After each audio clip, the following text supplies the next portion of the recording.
couple of weeks ago we talked about Angel Season 4 overall, and I did talk about a lot of the episodes I'm going to talk about today, because they were the only really good highlights, I think, of the year. But I do want to go into them in a bit more detail here, and of course we're going to go chronologically. It makes the most sense. So the house always wins. Like I said in the previous one, it's fascinating to me, the idea that, these fortunes, these destinies that people have, are arguably a tangible thing that can be bought and sold and used. I know it's obviously through Lorne's sort of skills as an empath, etc. But I think it was absolutely fascinating, this idea, and the fact that they had Angel succumbing to it as well, because of course he has a massive destiny.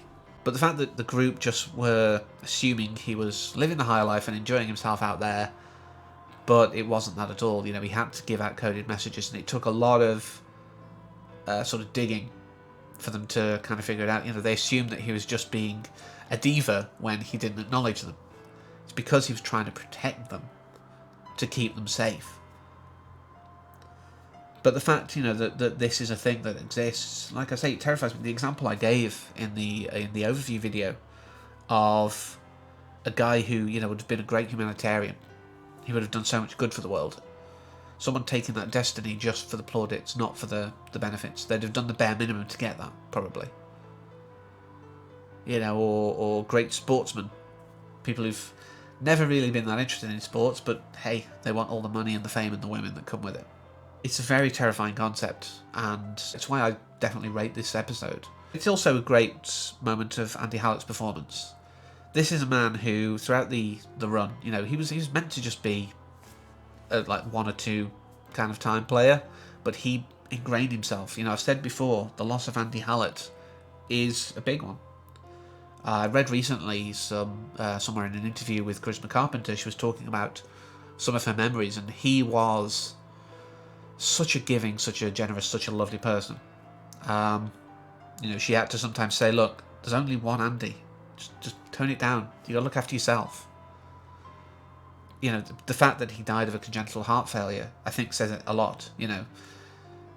He had such a big heart that it failed him in the end, basically.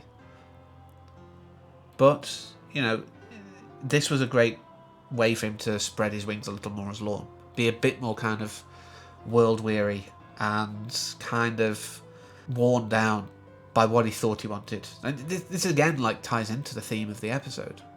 This was what Lorne thought his destiny was. Go and play Vegas, be a big star. But it's soured. And I love that. I love the fact that they put that parallel in. But the next episode really, and I didn't go into much detail in the overview because, boy is it heavy, Supersymmetry, where we learn exactly what happened to poor Winifred Burkle. It was not a chance accident. It was a calculated move. It was something that was plotted by a professor she respected. She, maybe not romantically, but she loved this man in a way. He was a big mentor to her. She had so much respect for him, and he broke that trust. He broke that respect. And it comes to the end where she's full of rage. She is ready to kill this man, but Gunn does not want her to have to deal with that. He knows how hard it is when you have to kill someone you love, and he will not let her have that. And he takes the life instead. And this was really the big split for them. The relationship after this was broken because, whilst I see entirely what he was doing it from a place of good. He was doing it from a place of positivity. He was trying to protect Fred from a lifetime, as far as he knew at that point, of guilt. It wasn't his call at the end of the day. Either he should have let her kill him, or should have just let the portal take him in if that's what was going to happen. Or try and find some way of kind of making it something that the police could take. Just generally turn it into just a kidnapping thing. I agree with not letting Fred kill him. I'll concede that. But he went too far. And like I say, that just broke down their relationship. On a lighter note, Spin the Bottle was great.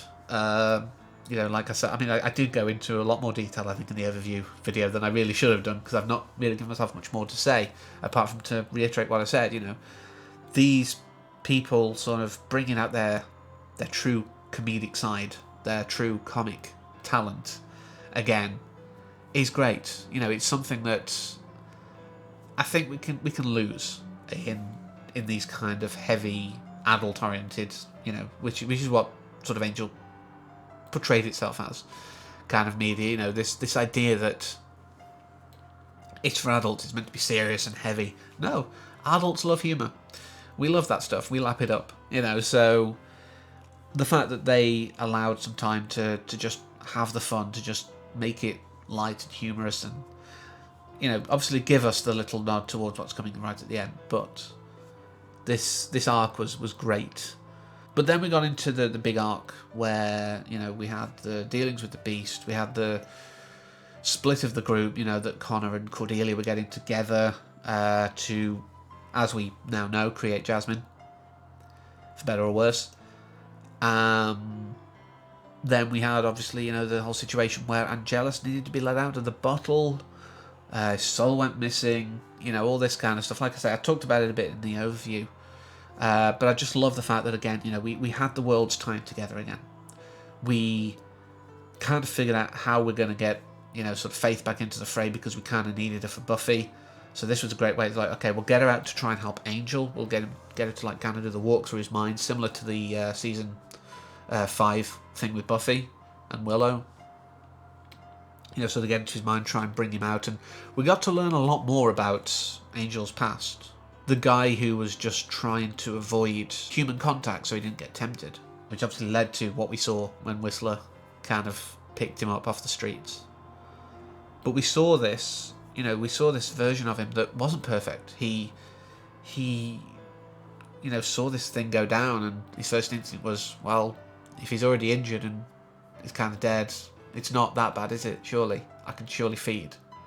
We see that Angel has moments where he's so close to slipping, or even does a little.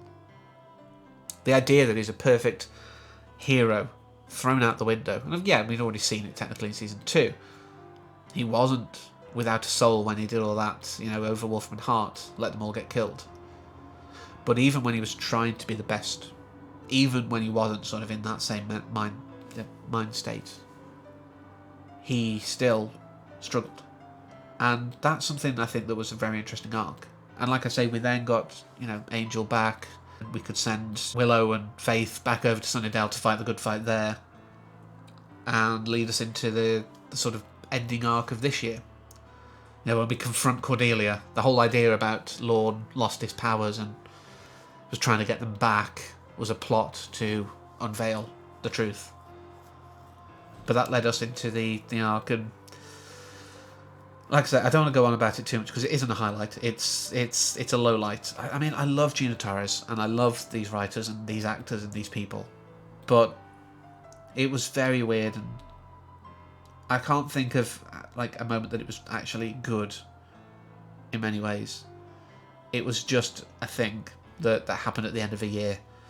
But then, of course, we got the Welcome to Wolfram Hart, which set up next year nicely, and how Angel was willing to let Connor go, try and give him the best life, get him out of this, give him a real family.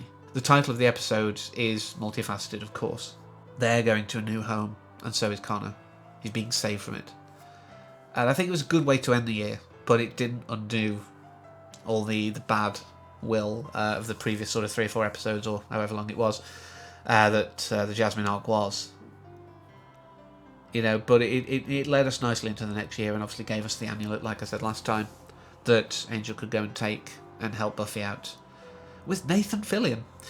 But we'll get to that next month. I think this is all I really want to say about this year. You know, like I say, there's a lot of highlights there. There's a lot of good. Like I said, that arc in the middle, superb. Almost flawless. But it's just let down by a few missteps, shall we say. But yeah, so next time we're talking Buffy Season 7, the final year, the love letter to the fans, and I love it. A lot of people, you know, find it hard to perhaps get into Buffy now from the start because the production values are so low, and, you know, it's a very different beast.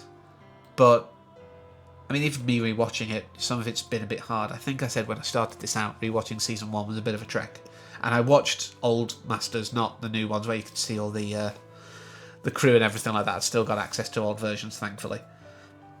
And, I've enjoyed it. I've enjoyed this run-up because I knew what was coming at the end. And same with Season 5 of Angel. A lot of people think it's silly and big, weird tonal shift, like the lighting. I think this is telling me to wrap it up. But yeah, so we'll get onto that over the next couple of months. But until next time, as always, thank you for watching, and take care. And then it brightens up again.